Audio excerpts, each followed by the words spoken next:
बिस्मिल्लाहिर्रहमानिर्रहीम। अस्सलामुअलैकुम व्यूअर्स, आप देख रहे हैं सिरात मुस्तकीम सऊदी न्यूज़ चैनल।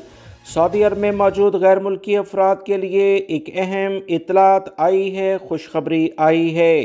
ताज़ा तरीन इतलात के मुताबिक गवर्नर मदीना मुनव्वरा शहजादा फैसल बिन सलमान ने ज़रूरतमंद गैर मुल्कियों के लिए सेहत वक्फ फ़ंड का इजरा किया है।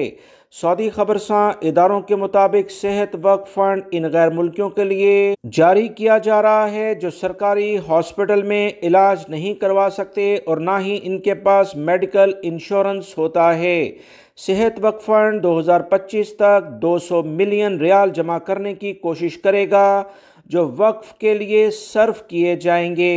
इतलात के मुताबिक सेहत वक्फ फ़ंड गैर मुनाफा बख्श इदारा है जिसमें मुआशरती खदमात फराहमी के लिए मुख्तलिफ हॉस्पिटल्स और तजारती इदारों को शिरकत की तरगीब दी गई है। इफ्तिताही तकरीब में गवर्नर मदीना मुनव्वरा शहजादा फैसल बिन सलमान ने पहली गैर मुल्की खातून को फ़ंड की तरफ से इंश्योरेंस कार्ड दिया जिसके तहत इन्हें बुनियादी तिब्बी सहूलियात मुफ्त फराहम की जाएंगी। तकरीब के दौरान सेहत वक्फ फंड के 9 मुख्तलिफ तिब्बी इदारों के मुआविनीन ने भी दस्तखत किए हैं।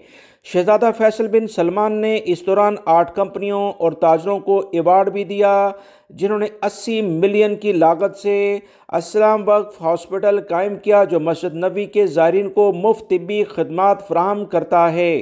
सऊदी अरब में ऐसे गैर मुल्की अफराद भी हैं जो कि मेडिकल इंश्योरेंस के लिहाज से इन्हें मुश्किलात होती हैं और हॉस्पिटल जाकर भी इलाज नहीं करवा पाते।